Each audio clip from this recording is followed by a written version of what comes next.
Woo! Yeah. Happy Thursday, everybody. I feel like we are brand spanking new because it's been 2 to 3 weeks since we've been here with y'all. Yeah, it's Right? been a while. Good luck getting followers again, I'm sure. Well, Yeah, certainly if what is it, Brave has anything to do with it, then we totally. won't be having followers, that's for sure. Well, I talked to our good friend Jake in Alberta, and he says he's having no problems, but I can't get Jody Ledgerwood, ledgerwood.ca. So if you type in Jody Ledgerwood into Brave, it no longer comes up. It's number one everywhere else when you type in Jody Ledgerwood, but when I type it into Brave, it no longer shows up. So election interference months. Maybe you guys can check that out and do some comments and let us know if you can get it. But we certainly cannot get it at the Ledgerwood household. No, we can't. But there are lots of things that we're not able to get anymore at the Ledgerwood household. I tried doing a live today on Instagram, and it took me, I think, 4 or 5 tries before it finally went. It just kept pausing, and then it would freeze, and then my screen was completely frozen as I could see people coming in, but I was completely frozen. So weird. Very weird. A lot of weird things happening. Was that when I unplugged the Wi-Fi? No, that okay. happened during the very first one, which was a different message than what I was trying to do the second time. And so that one I had already put a message out, and it was really a big thank you to my team, who are rock stars, canvassing rock stars. Name them. Oh my gosh. By name, we have Amber, we have Joyce, we have Tess, we have Marcia, we have Les, we have Eve, we have Karen, we had Maya, we had Pat, we had Autumn. Did Allie go? Oh, and we had Allie. I knew I was missing somebody.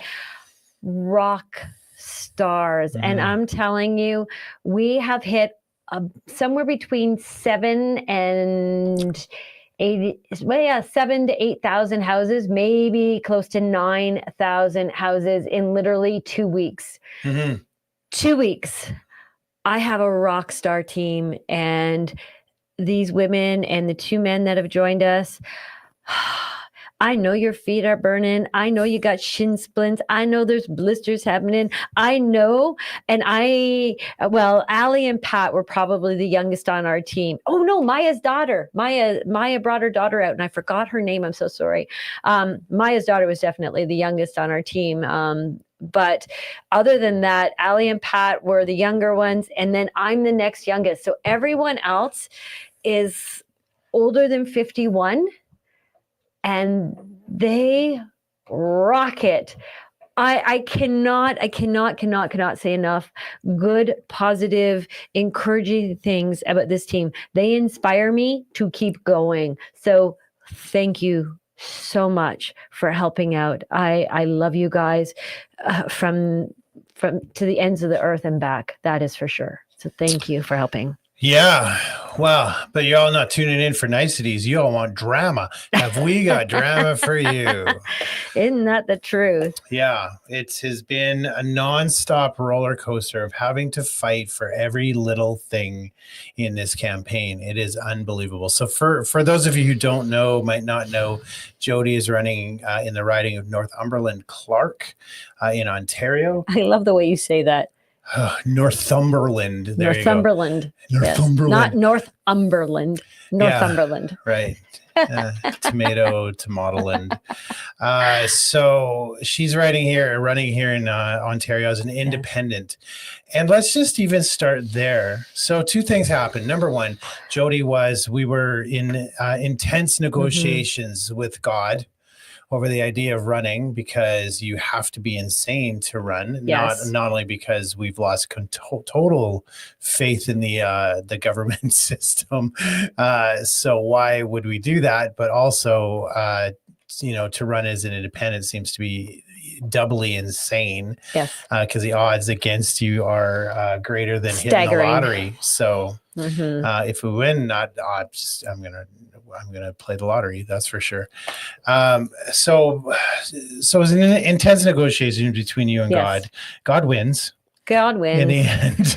So do you want to start there? Yeah. God wins. and I download what it is I need to run as an independent candidate. So the first thing you have to do is you have to get at least 100 good vetted signatures from your riding in order to get your name on the ballot. So Elections Canada suggests that you get 150 because we know they're going to try and disqualify some of your signatures, whether it's because they're out of your riding or whether because they're not really Canadians or whether it's because they spelt their name wrong. Who knows why because you're Jody Ledgerwood, killer of Coburg. Yeah. Yeah. So who knows why they disqualify people, but they do. So we had an incredible team that went out. So thank you to Jody. Thank you to Larry. Thank you to Amber. Thank you to Joyce. Thank you to Marcy. Thank you to Les. Thank you to Anya. All of you guys went out on top of Cris and I and got signatures. We got 159 signatures, which was incredible in 3 days. So yay, because that is no small feat. Yeah, the Greens are crying the Blues or the Greens because they couldn't get all their candidates to get signatures. So that tells you something. We did it in less than 3 days. Exactly. Yeah. So then once you've got your signatures, you got to make sure you have a CPA that will operate as your official agent. I'm going, who am I going to get? Because they have to be a qualified accountant. And I'm going, who am I going to get? Well, Jim Delacca saved our butts and said, Nathan Lang. So I called up Nathan Lang, and thank you to Nathan. He said yes, he would do it. He was looking after someone else's campaign as an official agent, which he's able to do, and he said yes. So big thank you to you, Nathan, because that was a big thorn in my side of who we were going to get. So we get all of our ducks are in a row. I call on the Wednesday to make an appointment for the Friday because before the election was announced, I had given my confirmation that I would be in Newfoundland at the Newfoundland Accountability Project. Their kickoff date was April 1st. And I said, yes, I would come. They had 20 speakers there to kick that off because Newfoundland is fighting hard. And an election is called. And I'm going, holy crap, I'm on the poster. I'm an expected speaker. What do I do? And I'm a big believer that when you make your commitment to something, you stick to it. Even if something better comes along or harder, you stick to it. So Cris and I had a huge discussion about this, and we both felt that I made the commitment. God knew I had made this commitment, and he still wanted me to run. So I went with Ed and Kelly and Lionel to Newfoundland. Ended up flying back though. So anyway, I rode down in the car there, and so I called on the Wednesday knowing I was leaving either the Friday or Saturday at the very latest, but I knew Friday was probably the day we were going to leave. So I called Wednesday to set up my day to hand in my paperwork live in person. And I was told that the earliest that they would see me was Monday at 2:00. Well, Monday at 2:00, I'm in Newfoundland. Right. Well, long story short, she was still the second one to get confirmed. And amazingly enough, a lot of friends contacted you to congratulate you and tell you how proud of you they were. But then a bunch of them, there was one in particular that said you weren't organized enough. You should have been ready to go on day one. I mean, you were literally the second candidate to get confirmed, and that wasn't quick enough for somebody. And it took me, even once we got the signatures in, and even once I got my notarized signature in and we submitted everything online, it still took them 48 hours to send me the confirmation key code. Right. So we put in the confirmation key code, and then it was another 48 hours from then for us to get the official paperwork saying, yes, we were confirmed. And you don't want to order signs and pamphlets until you're confirmed, because that's a lot of money. Right. And that's the thing. You got to be confirmed. And that was, the other portion of it. We couldn't really announce anything officially until that was all confirmed. So it looked late, but we were super early on the deal. Exactly. It took us, what was it, 7 to 10 days to get the official confirmation that we were good to go. So even with all these people saying, you should have known, you should have been ready, really? Because our election date was for October 2025. So why would I be ready in March 2025, Right. when our So- next election is supposed to be then. Even though Mark Carney was the prime minister, we figured he would call a by-election because he didn't have to call an election. We figured a by-election or the Emergencies Act, as he had said he was going to do. Yeah, or sometime in, sometime maybe April, not March, because they had to get back to business, right? Correct. And they couldn't prorogue much longer than April. So we expected probably first or second week in April. So that hit a little quicker than we expected, for sure. Yes. And then it was scrambling for like crazy after that to get all our ducks in the road, find the signs. Thanks, Ed, for coming through on that. Ed. Mwah, thank you. So we, basically struggling to find donations, but they're coming through as they're needed.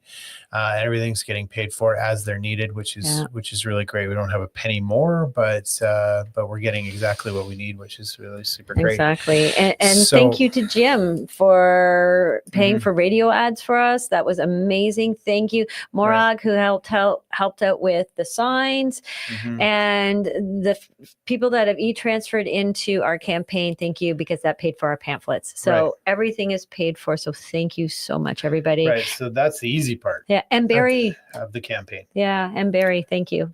But, so one of the things we were hit with, and we were talking to PPC friends, and we were talking to other small party friends, across Canada. What is the one thing they get hit with? They are getting slaughtered, as Jody took a beating online over vote splitting. Now, here's our view on vote splitting. We've been fighting red, blue, since 1900. Since 1900. Thank you, Colin McDonald, for that stat. I appreciate that. So how the NDP and the Green don't get called out for vote splitting, I have no idea. The Green hasn't held more than 3 seats in I don't know how long. The NDP hasn't made any traction since Jack Layton. Jack Layton almost made me believe I should vote for the NDP. I think he'd be rolling into the grave right now. He'd be disgusted with the way the NDP's gone right now and the lack of integrity. So they haven't made any traction, yet they don't get called out on vote splitting. I don't know why. And, if you consider anything other than red and blue vote splitting, why the NDP and the Green don't ever get called out, I don't know. There are more independent seats in the House, or were at the time of proroguing, at the last session, than there were with Greens. So why aren't we looking at independence as a serious thing? None of it has abolished the party system. They go just representational consensus government, so everybody's represented because they're all independent MPs, which means they carry your voice forward. Sweden does the same thing. Iceland does the same thing, and we can't understand why we don't get ahead, and that's because we keep voting in the party system. Yet Jody's getting a pummeling because she's not running for Conservative. They kick her out.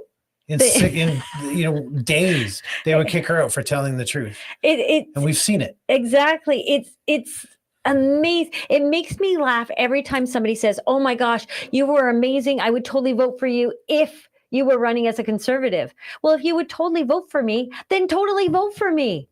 Why do I have to be a Conservative for you to vote for me? Because at the end of the day, if I was a Conservative, I wouldn't be able to be your voice. That's the secret. Right. I wouldn't be able to be transparent with you. I wouldn't be able to tell you what's going on in the House. I wouldn't be able to tell you the bills that they're bringing down that are going to oppress the crap out of you. I wouldn't be able to go to the House and demand accountability, demand the stop to the excessive spending. I wouldn't be able to do any of those things. And I wouldn't be able to tell you the truth. They would have so much duct tape on my mouth. There would be no point in voting for me. One can only dream. And what people don't understand is they would never let someone like me on their ballot because they vet every person they put on the ballot. So the moment they looked at my Facebook or at my Instagram, there's no way in hell. Hell would literally freeze over for them to put me on the ballot, literally. So we can't understand why people just keep doing the same thing and want to complain about the government. Like, do you not want government that works for you? Do you not want government to, be run by you? Mm-hmm. Do they work for you? You don't work for them. It seems like people do not, and I think we're just kind of We've fallen into this trap where we're voting out of our fear.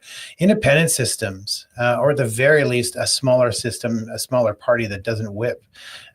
Those are your only way forward. The party system is not going to give you a voice. Exactly. So, so I don't know. I don't understand why people can't see that. They don't seem to want to see that. They keep getting upset at us because we don't want to vote conservative. And we keep telling people, did you watch the leaders debate?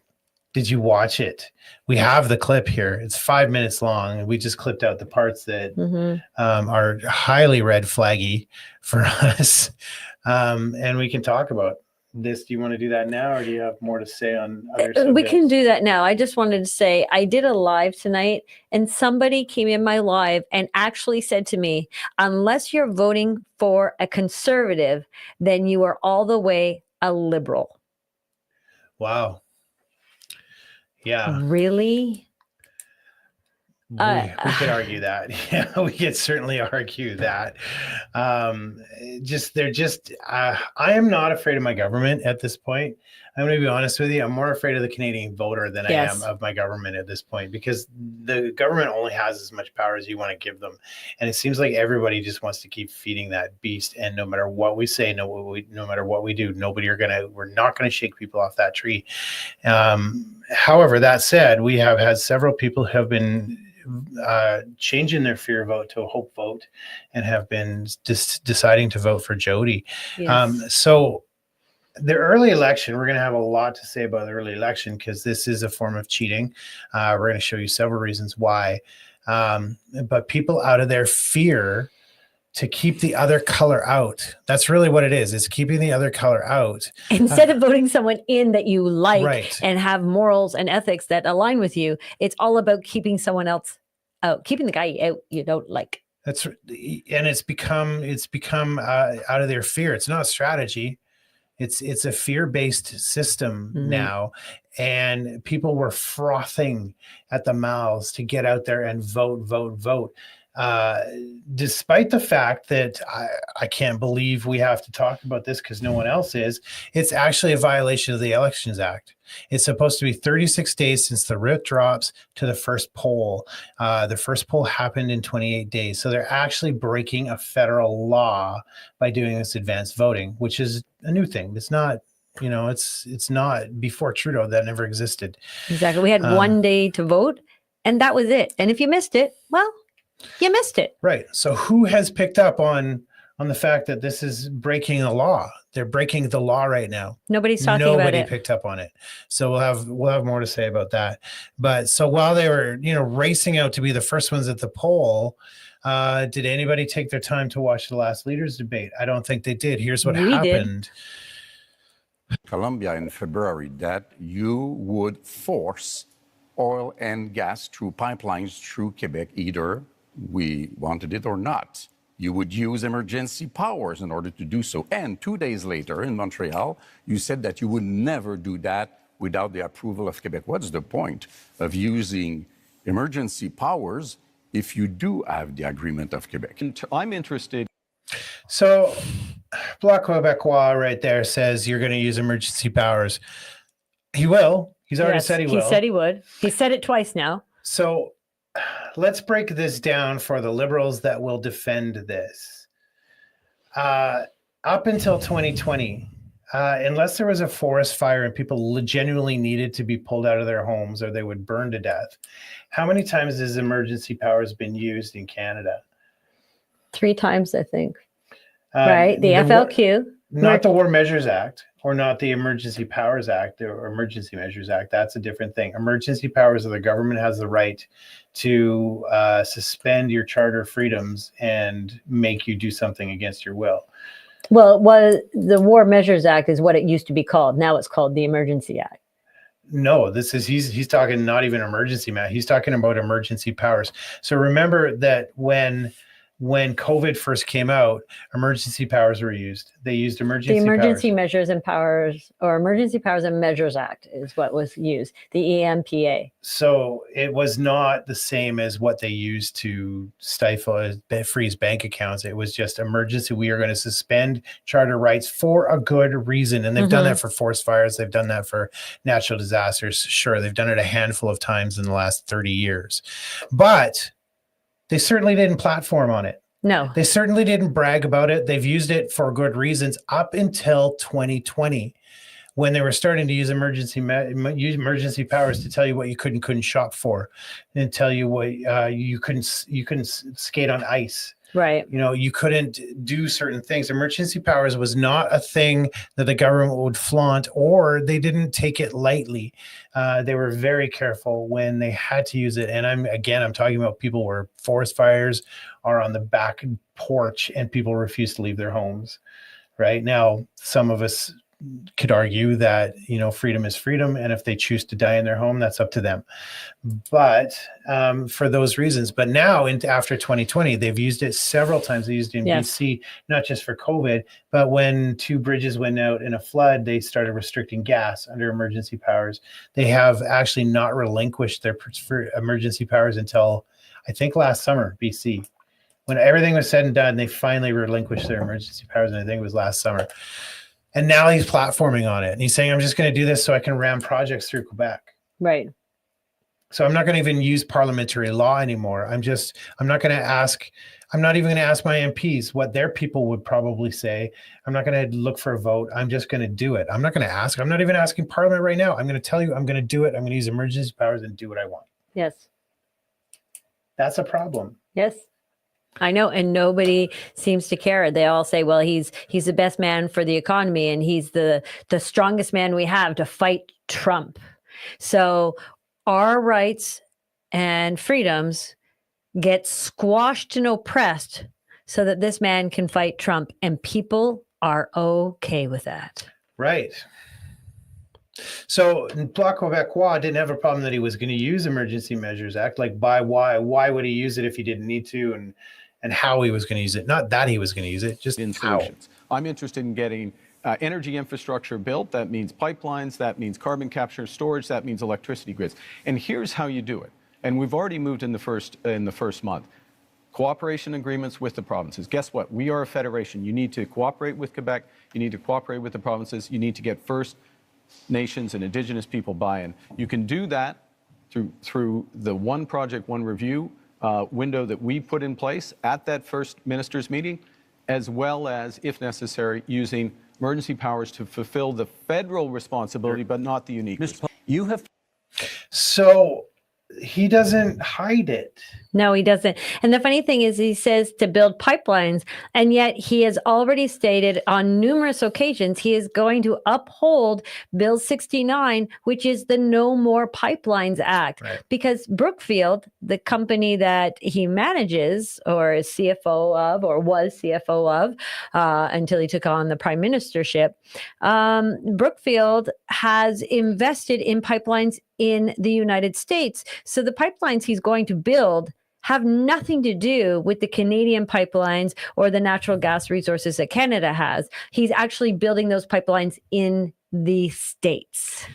Well, investing in them, yeah. So that means that he has openly stated now he is going to do an end run against parliamentary rule and our democratic system. So he's openly talked about it. He didn't hide it. He has no problem with it. Yes. That is problematic. This is a tyrannical state, is what he's proposing. Pledged to be the first prime minister in this country to use the notwithstanding clause. Now, this is Poilievre, and so he's talking about suspending rights. So whereas Carney's going to use a sledgehammer, he's going to use a scalpel. Poilievre's and going look to use at the a scalpel. smug smile on his face as he says, you're claiming you're going to be the first prime minister to use the notwithstanding clause in the charter to suspend our rights. And he's smiling about it. He's happy. Now listen to this spin. This guy's communications team must be super proud of themselves over this one. Setting aside charter rights of, as you call them, multiple murderers, why do you think that's necessary? To be clear, I want to uphold the charter rights of Canadians under Section 7 to life, liberty, and security of the person. Right now, that right is violated by multiple murderers who are given discounts. The case in question was a gentleman who went into a mosque and shot dead 6 innocent worshipers. He got, according to this ruling, only one 25-year sentence, meaning he can be out in his 50s. He only serves 4 years for every murder that he carried out. That is outrageous. And I will use the constitutional powers that are created for this purpose to ensure. Here we go again. Again, they didn't even challenge the charter or pretended to not challenge the charter. They upheld the illusion that the charter has some sort of power, which we found out in 2020 that it absolutely does not.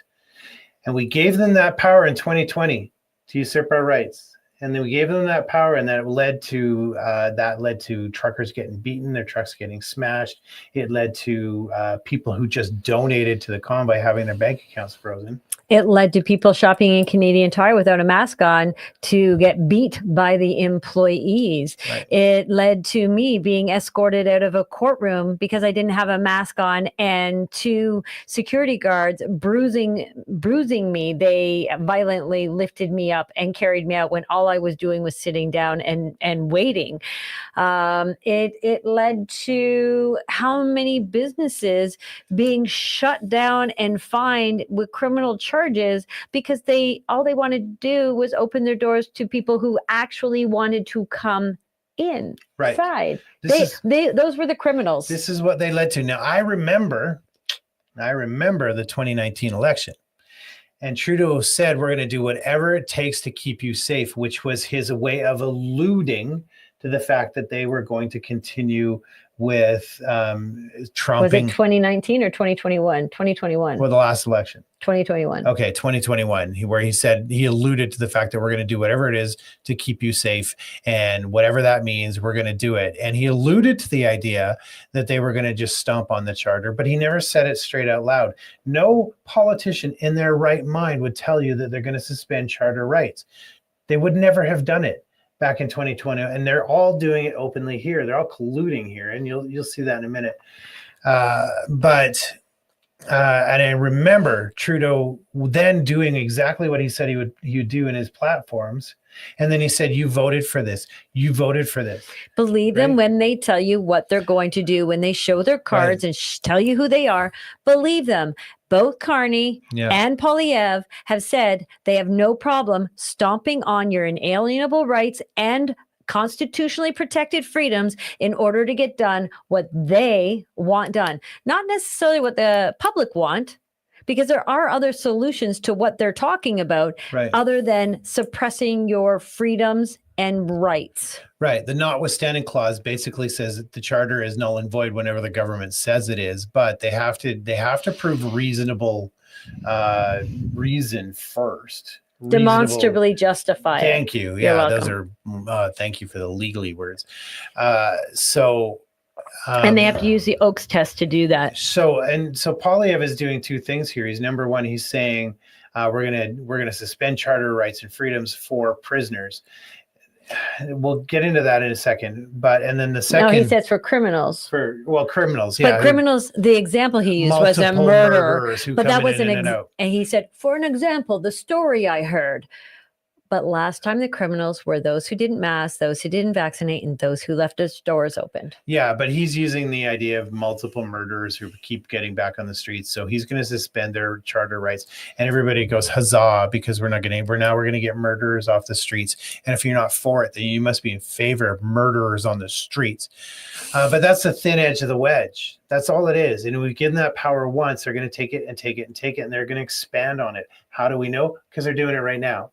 They're running on the platform that they would never, ever have said openly out loud in 2021. And they're running on the platform because we gave them permission in 2020, 2021, and still in 2022. We gave them these permissions. And now that it's the power that they've taken, they're making it normal to suspend notwithstanding the charter rights using the notwithstanding clause. And we're okay with it because it's murderers. And we're all going to pretend that our justice system has not upheld the rule of law for the last 20 years. It's really our courts that's the problem, not the criminals. That's right. But you know, don't let them out. Stop with the bailing. Stop with the letting them back out. You know, there are minimum sentences in prisons. Stop doing this two-tier justice system. And now we're pretending that we have to suspend charter rights because the justice system hasn't been doing its job. And the murderers last time were those who didn't get vaccinated.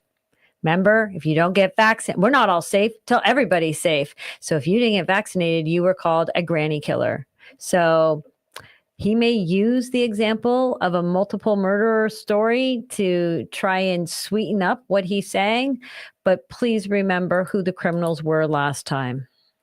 Yeah, this is, you know, and to sugarcoat this or to downplay this is very, very dangerous. And there was a time we knew that how dangerous this was, but see, people don't seem to be aware. Most of the people I'm talking to now, they don't seem to be aware or to care. Or I actually had some guy try and call me out because it was for multiple murderers, you absolute clown. And I put them in their place. Sure that mass murderers stay in maximum security penitentiary for life. They will only come out in a box. We will also pass tough new laws that prevent repeat offenders from getting out. If you commit 3 offenses under the 3 strikes law I propose, you will not be allowed out of jail until you prove that you are drug-free, that you are behaved perfectly, and that you've learned an employable skill, and you've served a 10-year sentence. Because Mr. Carney So the 3rd strike rule is another way of saying you get 2 for free. said that he didn't want us to use the notwithstanding clause before adopting a law. And yesterday he said that he felt that it was wrong to use the notwithstanding clause after a law is adopted. So if we cannot use it before and we cannot use it after, it means that Mr. Carney believes that we should never use it. But it is very important. And the Ford case made it clear. The Constitution says how it should be used, but never how or what we will do with it, because it's the prerogative of the provinces. So do you want the Supreme Court to overrule another judgment of the same Supreme Court because you don't like it? Because that would be being the hell of a politician as you define them. Well, let me just start by saying, first of all... So he doesn't have a problem, again, with the fact that they're going to use it. He just wants more definition of how they're going to use it. Yeah, thank you. I just started by saying, let's not let Mr. Poilievre get away with making this ludicrous claim that anyone on this stage thinks that violent crime should get a less severe penalty. Obviously, that is not a special position that he's taking. Everyone agrees that horrible crimes should have horrible sentences. Judges are equipped to do that, so don't let Mr. Poilievre's rhetoric confuse people. Obviously, everyone agrees that if someone does something horrible, they should pay a horrible price for it. There should be appropriate sentence that's put in place by a judge. But what I'm concerned about is all of what Mr. Poilievre is talking about is after the fact. Now, there's heinous things that happen, and there needs to be severe penalties put in place. But we also need to keep communities safe. So all 4 of them didn't seem to have a problem with the fact that they were going to, you know, enable these plans. Yep. Oh, okay. Well, It's a I think we've pressed that point enough that all of them are okay with suppressing our inalienable rights and freedoms, even the constitutionally protected rights and freedoms. They're all okay with that happening. And so the Canadian people heard this. If they actually watched the leaders' debate, they heard that our rights and freedoms are going to be suppressed at some point in time in the coming year. So if you vote for red or blue, you have 100% supported our rights and freedoms being taken away from us. You 100% supported that. And for all you who are talking about, oh, the split, did you know that every vote you throw their way gives them more money to come back next time and beat you up? Just so you know, every vote they get more federal dollars in their party pockets to fight and beat you up next time. Right. So just so you're aware. So that is called tacit permission, tacit agreement. When you go out and vote, after they said that, on the night before, people raced out to the polls. They did it at the last minute, so people don't have time to consume that. They don't. The people now have time to break that down and do commentaries on it. A whole bunch of people, according to what I've recently heard, 7 million people went out frothing at the mouths to go get their votes done after they published that the night before and gave them permission. Basically, you've given them permission to do that. Exactly. So that's problematic, and that leads us into advanced polling. Because that's not a problem. Yeah, we mentioned already that the fact that they're doing advanced polling violates the 36-day rule. So they did it on 28 days. So it's actually a violation of the Elections Act. Of the Elections Act. And nobody's saying anything about it. Nope. And in fact, there was a gentleman several people that said, oh, we voted early because it was just so much more convenient because we never know what's going to happen on election day. What if we're sick? What if our car stops? What if we get into an accident and we can't vote? So we had to vote now. It just made more sense. I'm like, what? Yeah. And then I had one gentleman actually say to me, well, it's not my fault that I voted early and I voted without having all the information before me. They're the ones that called the election. I didn't. It's not my fault you didn't get 30 days to campaign. I'm thinking, but you voted early, 10 days early, and you didn't have to. Right. So actually, it is your fault. And the more people that go out and vote early, the more weight or right you've given to them to continue to call an election day, but actually move it up. That's on you, because they're saying, oh, well, Canadians only need 2 weeks now to campaign. Well, Canadians only need now 10 days to figure out who they want to vote for.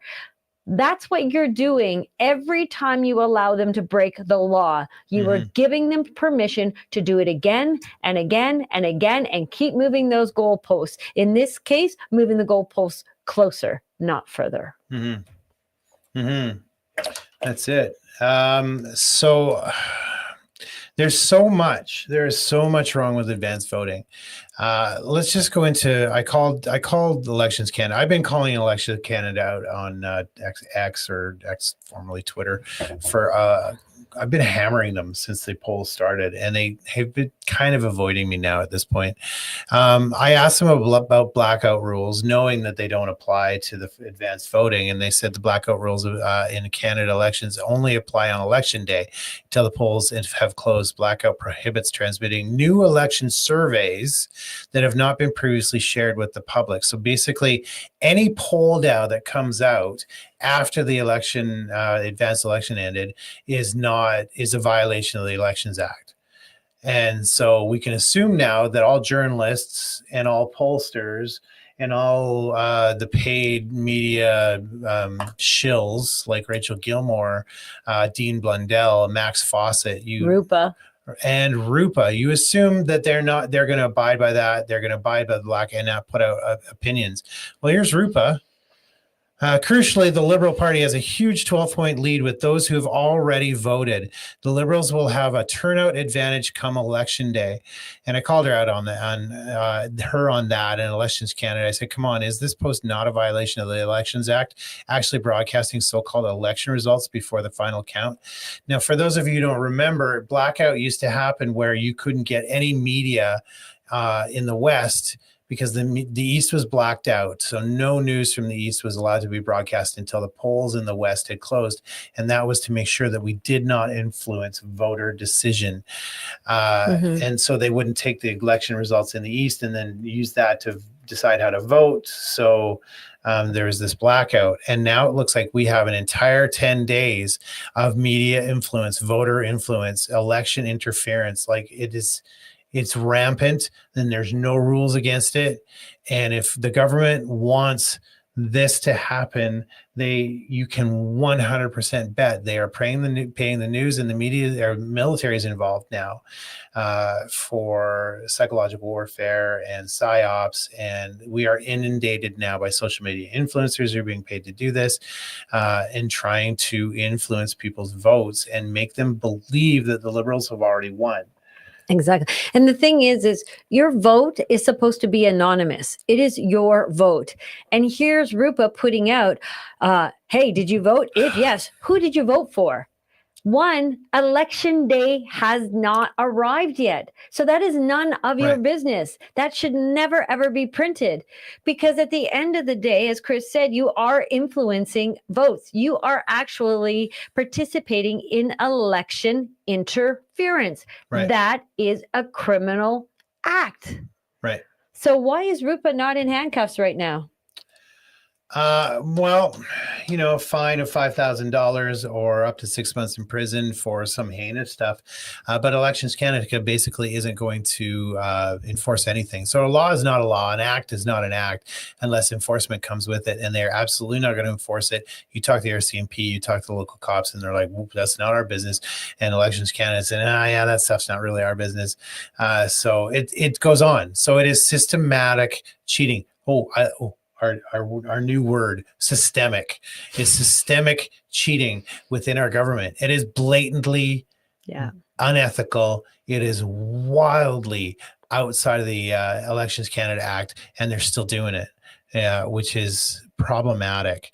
And in talking about election interference and voter tampering, let's talk about what we had to do with the debates. All candidates meetings, because they're not technically debates. First one was really great. Yes. First one was fantastic. The Brighton Lions Center or Brighton Lions Club, they put on an incredible debate. Congratulations. It was the first time you guys ever did it. You pulled it off in less than a week. You put this debate together and it was spectacular. And it was standing room only crowd. Yep. They were shocked at how many people turned out, which was encouraging to me because it meant people were angry enough to show up and get information before voting. So congratulations to Brighton. Yeah, and I would say out of all the crowds, that one was the most contentious back and forth. You knew where everybody sat, but yet they still held respect in the room. And at no time did it get out of control or get disrespectful. People definitely were very passionate about the answers that they liked and the answers they didn't like. But at the same time, they still held a level of respect. Brighton managed an amazing event that night. I can't say enough good things about it. Right. And not only that, they included every candidate. They invited all 7 candidates. Now, 2 of the candidates declined the invitation. The NDP candidate and the PPC candidate both declined the invitation. So there was only 5 of us there, but it was beautifully run. Thank you for being inclusive. Yeah. And then next came Newcastle. And that was also a really good one. That was also very vocal. Yeah. The Newcastle Chamber of Commerce put that one on. Right. And that was good. That was another really good event. A lot of questions. I think 21 questions got asked that night. Is that how many? Oh, it was a lot of questions. But the ending, Jody started on the first question and went back and forth, and they thought, well, we'll start with the other end. And if you want to wrap up and do your summary, and then we'll end with Jody. And I could see the look on her face, right? Do I, don't I, I didn't know that we were actually getting an opportunity to have an outro, shall we say. We did an intro, who we are, whatever. And then we answered all these questions. And then they gave us, what was it, a minute or so to have final closing words. And I was sitting there going, oh my God, I had no idea we were going to get closing words. So I'm looking down going, I don't know what to say. I've got nothing ready. And I had the Pfizer document sitting in front of me, and I had, was it the NCI COP report or the military report? I think it was the NCI COP report sitting in front of me. Yeah, it was the report given to the about the traders and the CSIS, and it was basically a CSIS report. Yeah, so I had both of those sitting in front of me, and then I had Chris's words: "United we stand, divided we fall." And I had written down the John Diefenbaker's statement that is often included on the Canadian Bill of Rights. And just the way my papers were situated, those were the 3 things in front of me. And I went, I know what I'm going to say. And she did. And we clipped it out and we put it on TikTok. And this has gone viral. I think 100,000 views so far. And it was this wrap up that his the roar that's been heard around the world at this point. In the riding of Northumberland Clark in Ontario and did not attend the all candidates debate in Newcastle on Monday, April 14th, you missed a great debate. Plus, this explosive ending by independent MP Jody Ledgerwood. There are two big elephants in the room that were not addressed tonight. So I'm going to be brave. If I want your vote, then I have to show you I'm courageous enough to tell you the truth. October 26, 2020, Anita Anand of the Liberal Party signed a Pfizer Canada agreement that says in section 5.5, purchaser further acknowledges that long-term effects and the efficacy of the vaccine are not currently known and that there may be adverse effects of the vaccine that are not currently known. Not one of our party advocates up here told you this, and yet they want you to believe that they will be transparent and tell you and be accountable to you for truth. Our government knew October 2020 that these vaccines that they forced upon everybody were not safe and not effective. Number two, another elephant in the room that was not brought up or asked, and I'm really sad to say that it wasn't, but in June 2024, the NCI COP report said that there were 11 traitors sitting in our House of Commons, and not one of our party members here told you about that, and yet they want you to believe that they will be honest and transparent with you. The questions you need to be asking them are, which of your colleagues are among the 11 traitors? And how can we make an informed decision when we do not know if we are voting back in someone who committed treason against Canadians? And why have you stayed silent on this issue? I am a Canadian, a free Canadian, free to speak without fear, free to worship God in my own way, free to stand for what I think right, free to oppose what I believe wrong, free to choose those who still govern my country. This heritage of freedom I pledge to uphold for myself and all mankind. That is on our Canadian Bill of Rights.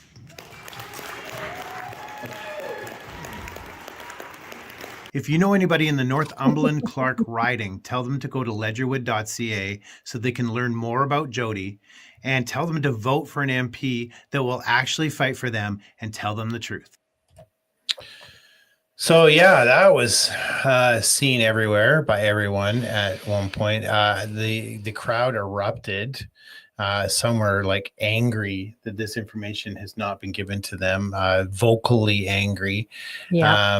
Others, of course, didn't believe it, and we had to prove it afterwards. Every time Jody opens her mouth at some sort of meeting, I'm forced to go create an evidence package to back up what she's saying every time, so she can just hand it to them. So, and we did another one. You were approached by a military man. Yes, going door to door, I was approached by a military man who was very frank with us about information. He had recently retired from the military because he couldn't stand what was going on any longer. He was a high-ranking military officer and let us know that there was 16,500 empty spots in the military right now. And they're not empty because we don't have people applying for those spots. In fact, we had 20,000 applicants that were turned down for those empty 16,500 spots because they didn't meet the DEI quota. And then he said to us, I'm not going to put it into words for you, but I think you can guess what those 20,000 men looked like and the color of them, hence why they didn't make the cut.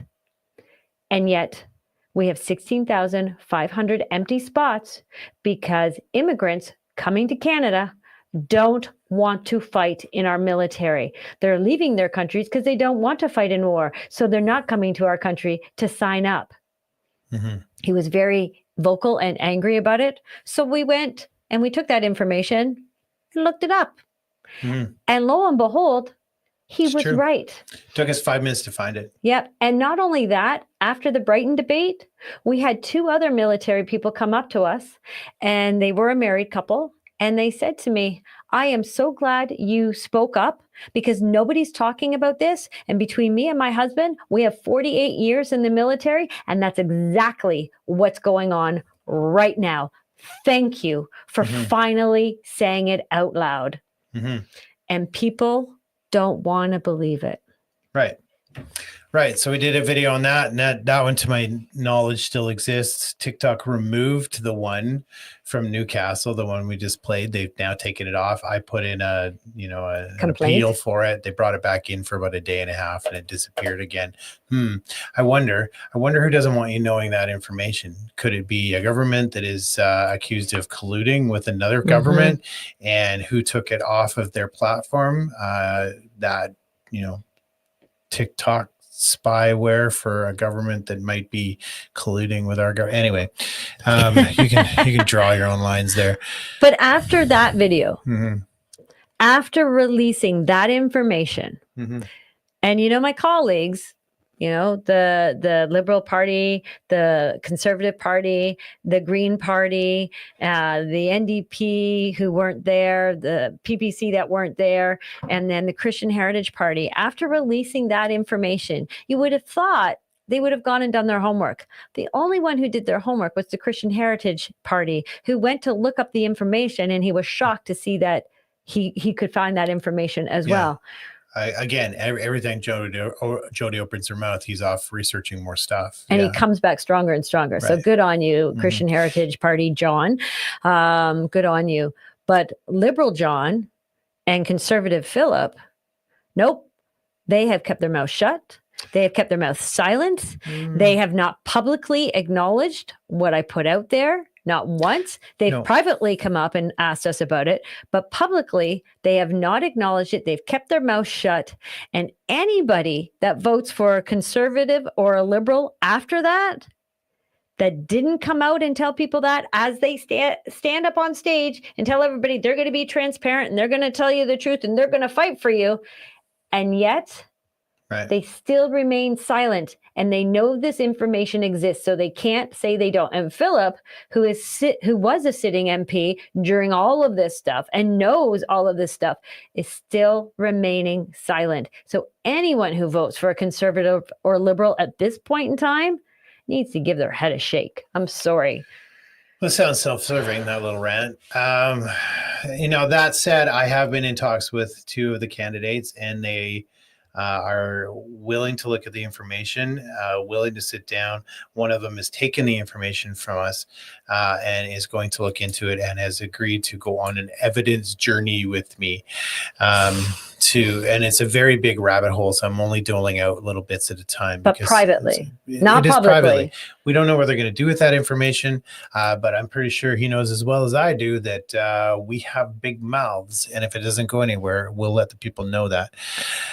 So that was that debate. Really great. The next debate was Blue Dot. Coburg. Yeah, Coburg, Blue Dot. So the Blue Dot community is basically seniors who volunteer. They're environmentalists. Retired.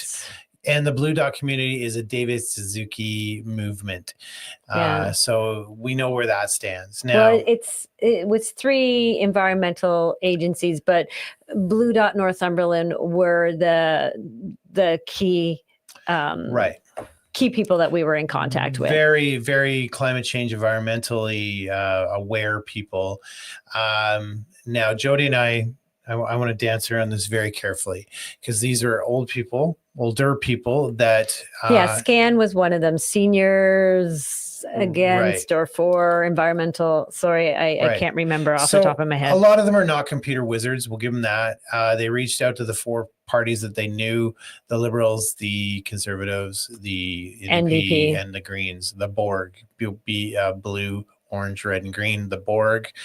Jean Balfour came up with that term, and we've adopted it.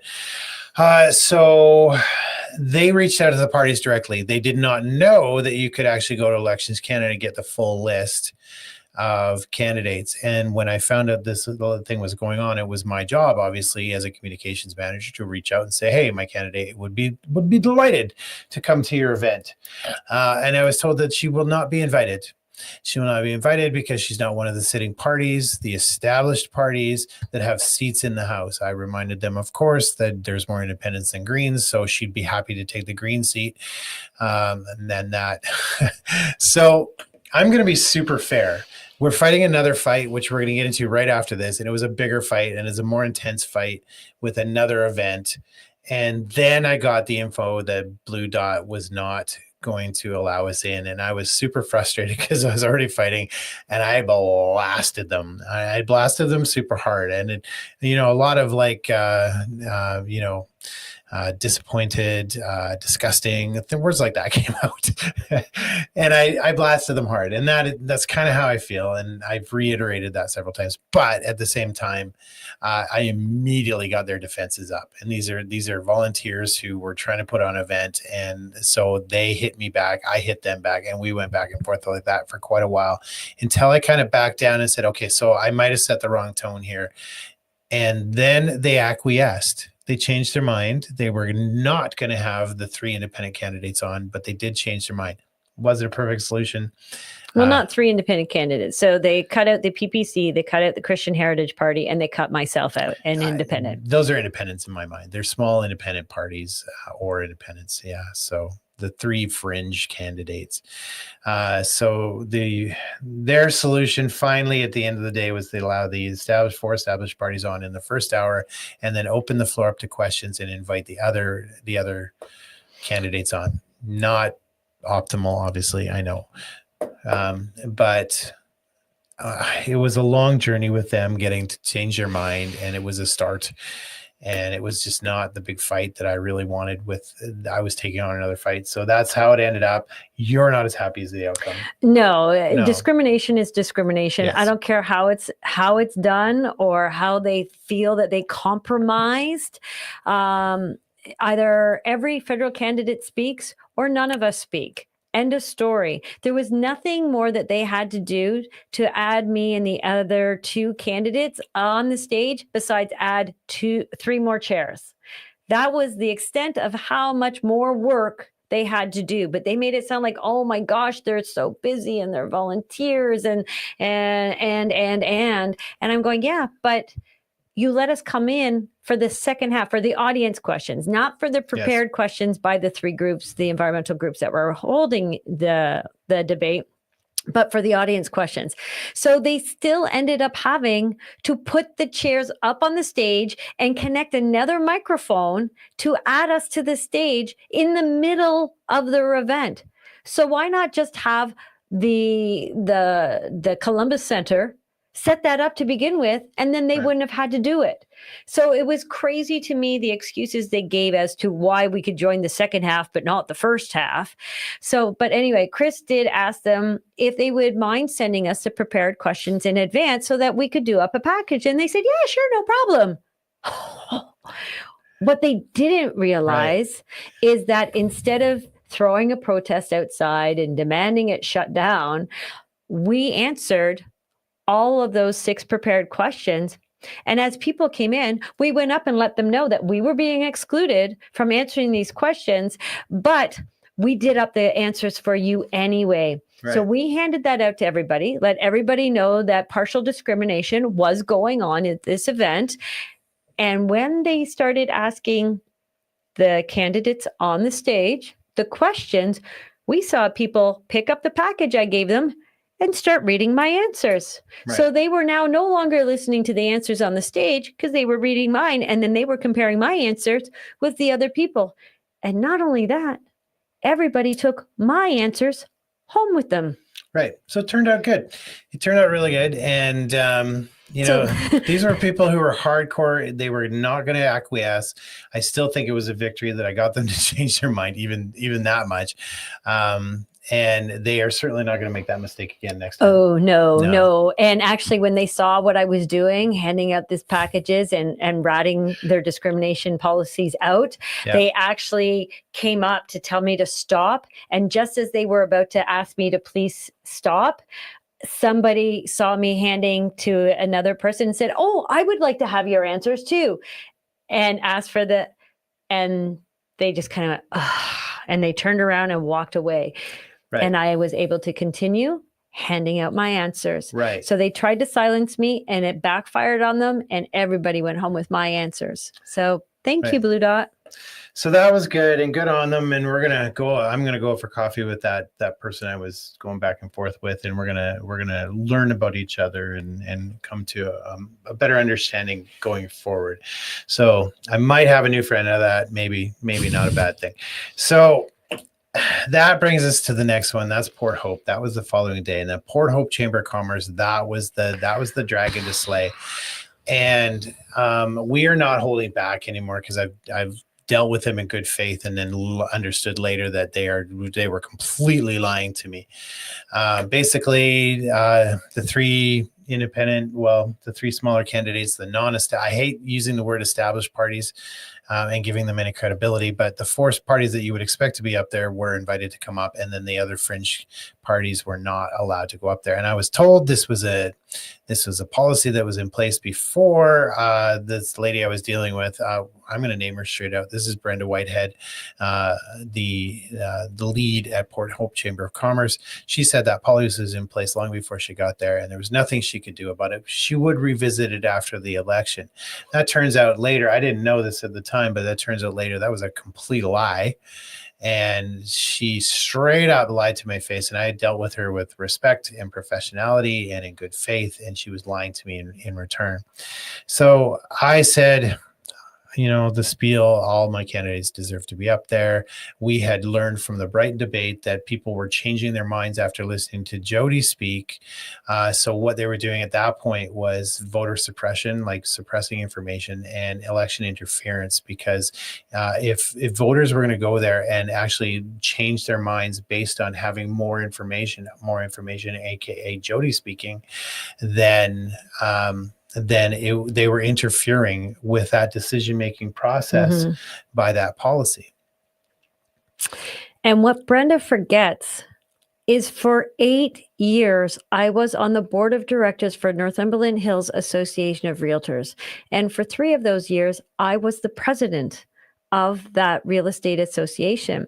So every time an election came up, or I shouldn't say every time, but during my tenure, we had 2 elections, actually 3 elections, but 2 where I was intimately involved that came up that Brenda Whitehead and I conversed because I was the president of the Real Estate Association. So we were asked to submit questions, prepared questions for the candidates on the stage.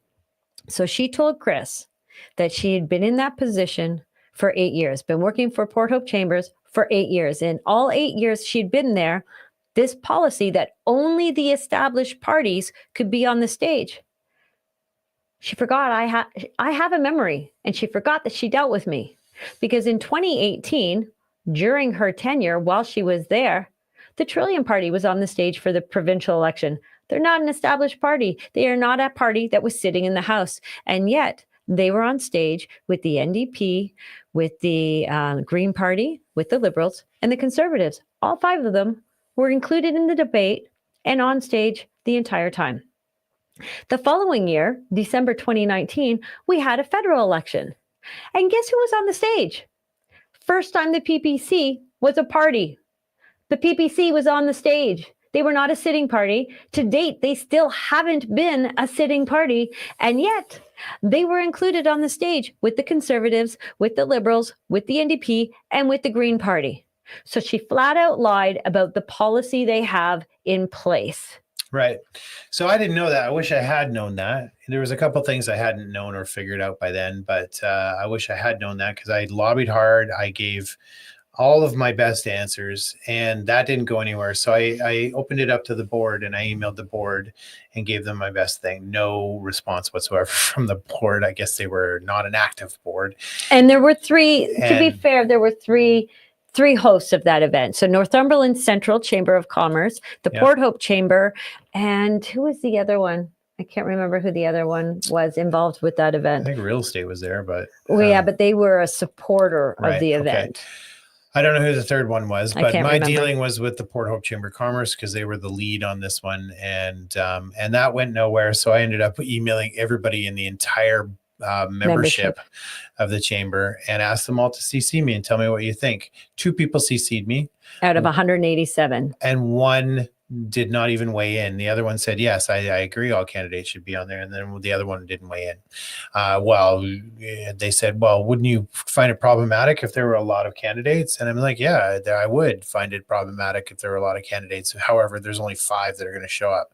So, well, there's only 7 candidates to begin with, but we Right. knew one candidate had no intentions of showing up to any debates. They were running a ballot only, and the other candidate had yet to show up to a debate. Right. She was like snuffleupagus until that point. So,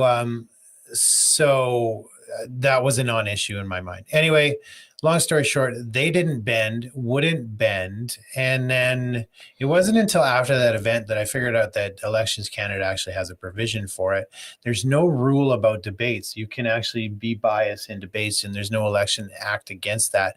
However, there is one that says Jody can't campaign and nobody can stop her from campaigning as long as the event is free and as long as it's open to the public and it's in continuity with anything that's going on there, which obviously it would be. So she had the right to go up. So we had that, but we hadn't figured that out by that event. No. It took me till afterwards that I figured out you actually had the authority all along to walk up there. So our plan, we'd seen across Canada where people were doing protests and shutting down events, and the events were shutting down, and it was being blamed on those candidates. And I just didn't feel like that was the best way to go. So our plan was really to walk up front and just have a vote. How many people here would like to hear all the candidates? First we were going to have a vote with just the candidates and ask them, how do you feel about, the other 3 excluded candidates joining you on the stage, thinking they would want to do the right thing? Yeah, they did not. They did not stand up. They were going to respect the policy today. Now, the policy was built on a lie, and nobody knew that. Had I known that, I probably would have brought that up. But then after that... But neither of the 4 parties, the Borg parties, wanted to include us. No, well, that's the policy. So we're going to respect the policy. All 4 of them. I'm going to respect the policy. We're okay with discriminatory policies. We're going to respect it. Well, they didn't say that. Maybe we'll change it in the future. They didn't say all that. They, publicly in that little forum, in that little all candidates meeting when there was no public there. Philip Lawrence was the first one to answer. And he said, well, I don't really agree with it, but it is the policy. And I'm going to respect the policy. Maybe they'll change it in the future, but I'm going to respect the policy. And then the other 3 candidates of the Borg parties said, yeah, we're going to respect the policy too. Well, 2 didn't even say anything. So our plan was to actually just open up to the public right before the meeting had started and get people to weigh in, and then just let it sit. Let it sit there and let the people kind of say this is what we want, and let the candidates in the Port Hope Chamber of Commerce ignore it. However, that said, so we go back and we've got 2 other candidates that are excluded. 1 didn't even care, and 1 was not brave enough to want to do anything. So it would just have been Jody, and that would have ended up working against us. So we let it go. The issue is, again, this is an unfair, undemocratic. It is discriminatory. It is robbing people of their informed vote and their informed choice. It is not, there's nothing patriotically Canadian about this decision. It is very anti what we hold dear as Canadian values. And not one candidate would stand up and do the right thing. Then not one of them. They all agreed that the exclusive discriminatory policy was okay because it was policy. So we need to respect policy. Which was all based on a lie. It was all a lie. And that's the thing. So right or wrong, well, no, I mean, it was wrong. It was wrong. Lie or no lie. Where are you going with this? Lie or no lie. It was completely wrong. And nobody stood up to do the right thing because they didn't care enough, or because they thought policy was more important than democracy. And these are your candidates who now have literally are fooling themselves into thinking they're going to stand up for you. Well, what was funny was in the question and answer period, there was 2 or 3 questions about inclusivity and how would they stand up and fight for inclusiveness. Right. And all 4 of them said, I believe in inclusivity and I will fight for your right to be included. And we believe in rural Canada and we will fight for you. I almost died of laughter in the Yes. back because Yeah. I'm going, you couldn't fight for inclusivity at the Okay. Port Hope Chambers. You're really going, I do not believe that you can do it at the House of Commons. But again, Right. we beat them at their own game because again, we were ready and prepared. And I did up a package with 4 things that those candidates were not talking about. You know, the Pfizer contract, the military, the NCI COP report, and there was something else. I can't remember now what it was. But I did up a whole package of that. And I started off the package with, unfortunately, Port Hope Chambers, the Northumberland Central Chamber of Commerce, and I can't remember the other event holder, do not believe in inclusivity and do not believe that you should be fully informed in order to make your vote. They have excluded 3 of the 7 candidates. So I have taken proactive measures to give you a little bit of information that I would like to share with you before you make your vote. And we went to, I think we got at least 3/4 of the crowd with that package before the event started.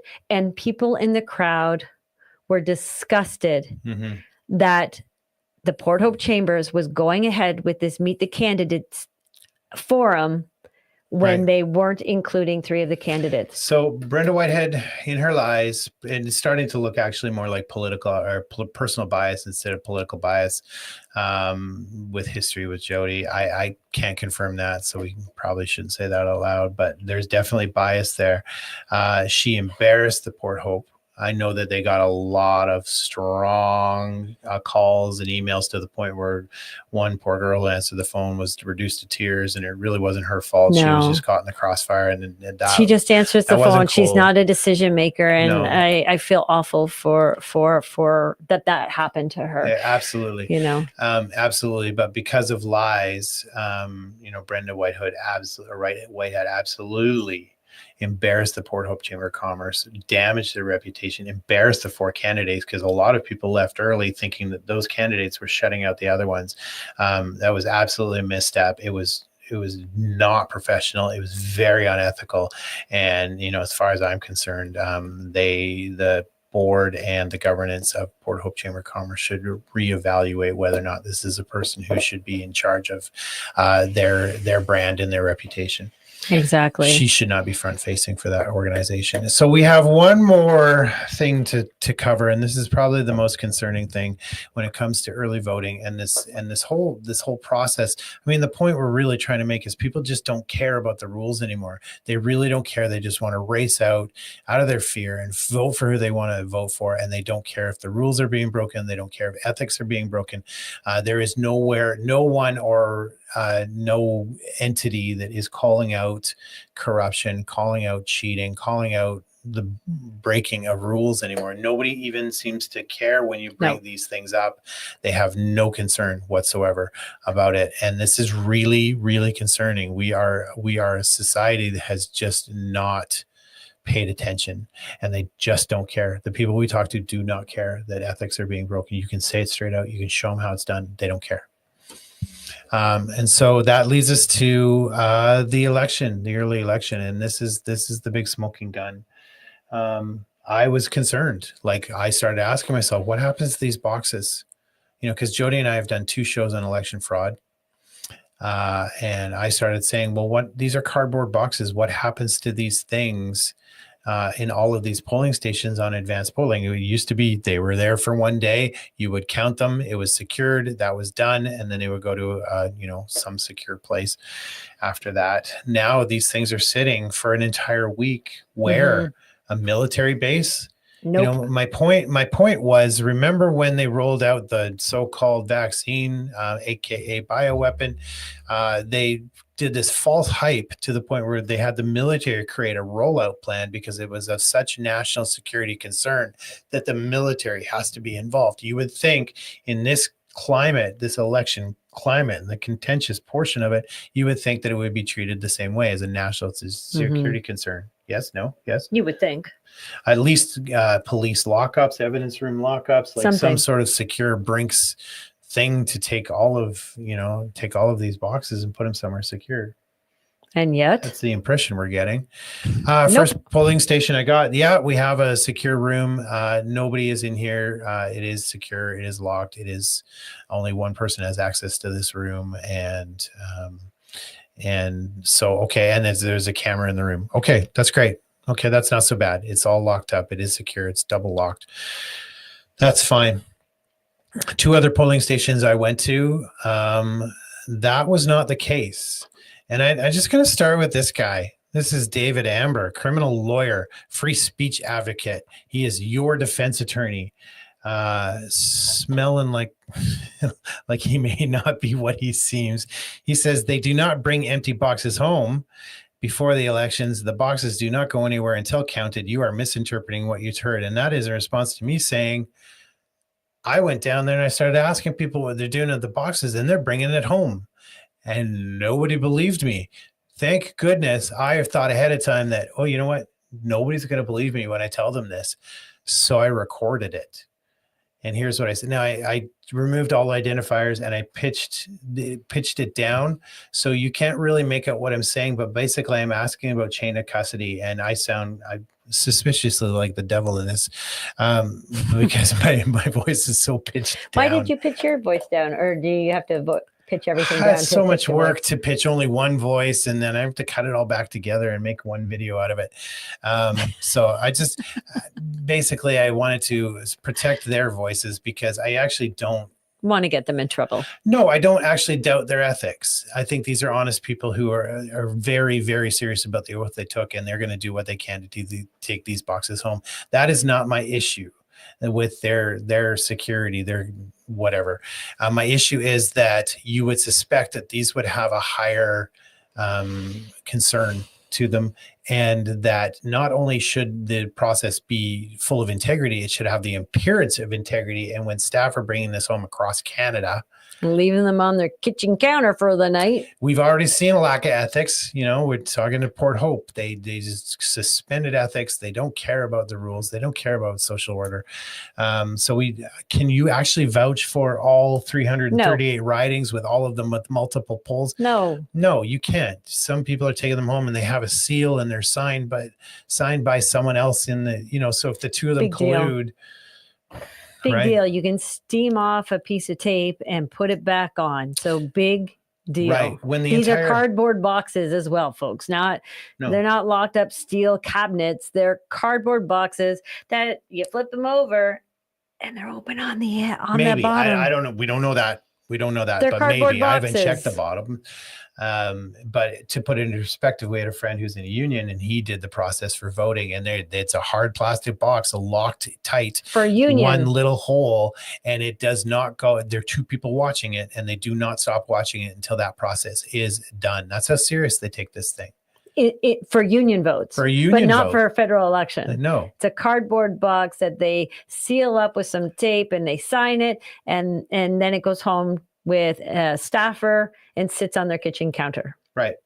So that's right. And nobody's believing me so far. This lawyer's like, you're making that up. He literally called me a liar. And I'm like, no, I have the proof. And he's like, show me the proof. So here's the proof. We are dropping it on our show tonight, folks. We are breaking it here. We're breaking it now. It is, let's just play it and then we'll talk about it. Question for you is chain of custody. So what we're doing is what we did last night. So I'm one of the CPSs. My name is, and I'm one of the supervisors. So there's 2 of us. I'm in charge of the facility and I'm in charge of materials. Okay. That's how they divided us as supervisors. Yeah. So what protocol, I guess, is that we seal the ballot boxes. Yes. They have paper sealer tape that the DROs have to sign, and then I'm signing also with them. So it's all taped. Mm-hmm. And then at the end of the night, after 9 o'clock, we seal it with a seal that looks like this. They're going to get the tape to show me. And it's date and timed. Yeah. And because we can't consider this a secured area, I take them home and keep them in my house sealed. And then when they come back in the morning, I bring them back and they see the seal. So they also have a form that they have to write stuff down, including seals. So then they say it was sealed, and then they broke the seal in the morning or removed the seal. And that's how we're doing it. Okay. Yeah. Because Yeah, I mean, we just can't guarantee that there's nothing locked in this area, in this building, that we can guarantee that there's a safe place to put the boxes. And there could be enough people here that, I mean, and I'm paid by Government for Elections Canada for that safety reason, right? So they stay in my house sealed. can I ask about the chain in custody for the entire week? What happens to that box? The ballot box? Yeah. Well, I keep it with me at all times. Okay. Last night it sat locked in my kitchen because we take it home at night. Yeah, and no disrespect to you whatsoever, but how do I know that's secure? Well, I turn my security alarm on, my ADT security alarm on at night. Okay. And I assure you, I've taken my oath. I've got my oath that it. I literally. No, trust you. I know. You just have to concerned. follow. Yeah. So basically, the rest of that is me telling her that I'm not accusing you of anything. I'm So just that was two different two different polls. One was that you taking them went home to. at night. One was leaving them in their kitchen at night. And this lawyer, this so-called lawyer, I called him out. I said, I smell a government paycheck here. I have the proof. You don't know what you speak of anyway. Let's see the proof. Well, there's your proof, David Amber. Suck it. Read them and weep there, buddy. Because I did film it, or I did record it, because I knew that this would be a bone of contention. And I hammered Elections Canada several times over the weekend, over and over and over again, and they did not answer me. So I finally said it straight out. I've confirmed that this is happening. Did not answer me. And then they finally put out a post separate from what I was doing, saying, just so you know, they're all secure. So, but I don't think a lot of people know that they were bringing them home. And this lawyer says, like, you misunderstood what you heard. I'm pretty sure. No, the one said, I bring them home at night because, this building isn't really secure and there's so many people around. So I just take them home with me at night and they're with me at home. And then the other person said, well, I take them home at night and it sits on my kitchen counter, but don't worry, I have an ADT security system. So I just turn that on, but it sits on my kitchen counter. It's safe. Right. I have an ADT security system. We can all agree this is a pretty contentious election, and there will be people in charge of these boxes that would like to change the outcome of the election. Exactly. And we were all told to use pencil. I was actually going to polling station, handing out pens to everybody and making sure everybody had pens on the table. Yeah. But... She said, and she went and showed you, they're just taped. They're taped and they're signed, and that's it. Right.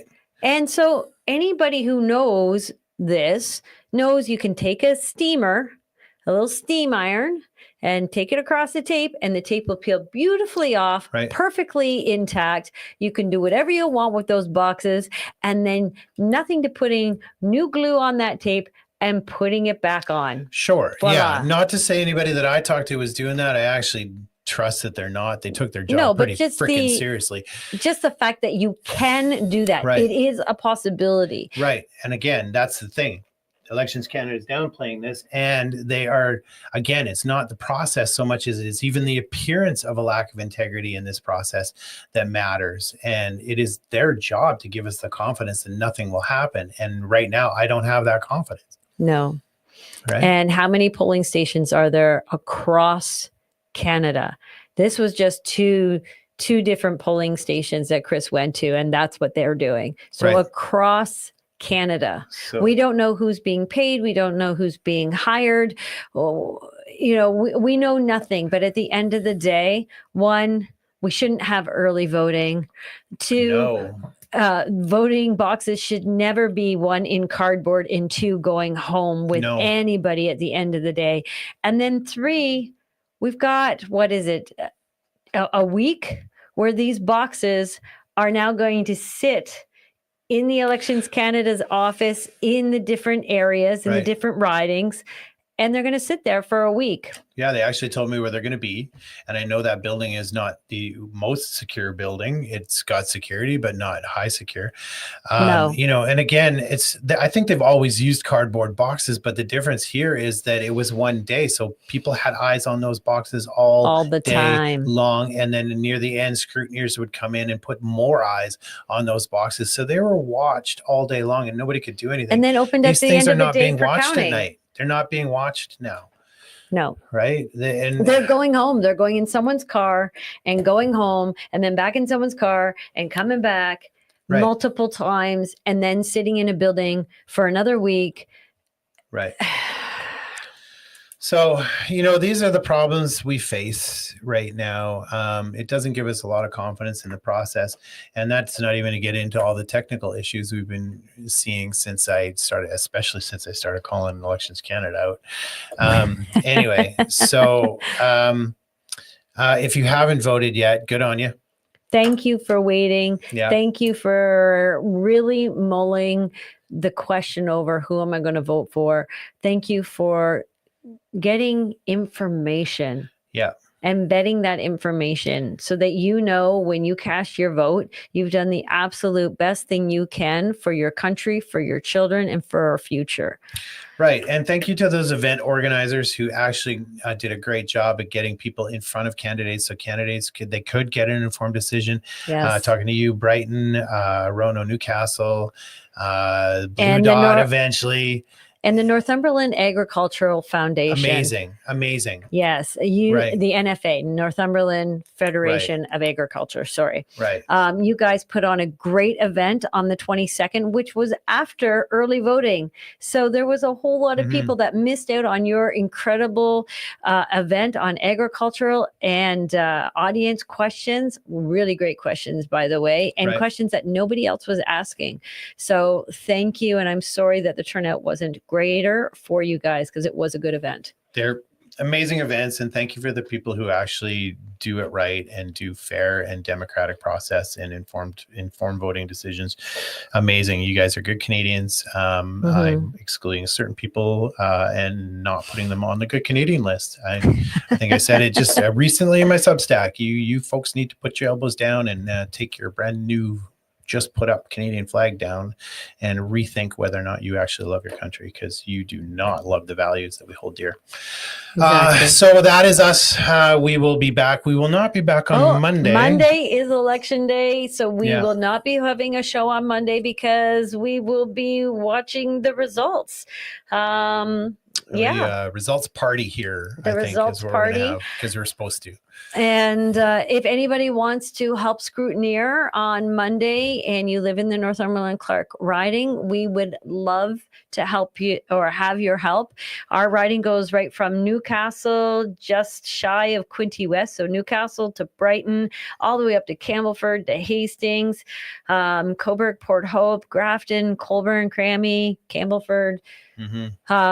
It's a giant riding, but if you would like to scrutineer, contact us and we can get you on the scrutineer list and get you set up at a place close to home. Right. You know, and just one final note, we've kind of slashed and hacked at the other candidates. The ones we've met, they actually really do seem like these decent people who want to do what's best for their country.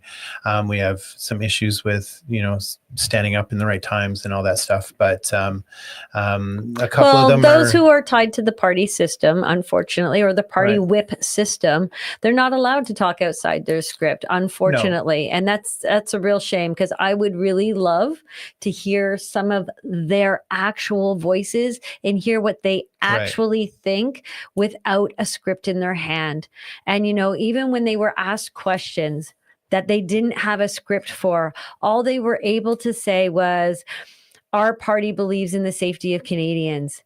And I would have really loved to have heard what they actually thought, or if they had talked to some residents in our area to get their opinions on what they thought. So that's a real shame that we didn't get to know you. Yeah, I was trying to end on on a your own. positive note and just say, we're respecting our other candidates here. I was hoping you'd follow my lead on that, but I guess not today. Yeah. I'm just saying there's a party whip system in place, so they're not allowed to speak outside of that script. Yeah. And Anyway, that's a shame. Anyway, good on them for running. Anybody who runs, It's a hard job. well, they put their reputation and they put their lives on the line there. So good on them. And I have respect for them for running. That's for sure. And as should you, because everybody who runs deserves our respect. It's a hard job, and it's exhausting. So, right. It is. But blisters on the feet, plantar fasciitis. Oh my gosh, so much. we have to go. We have another meeting to go to tonight. So it is busy, busy, busy. Thank you for joining us and learning about the uphill battle of elections and that it is not easy to run a campaign. But you know what? It'll be worth it in the end. We opened some eyes. We shared a lot of information, and it's going to be interesting to see what happens on Monday. Good night, everybody. Enjoy your weekend.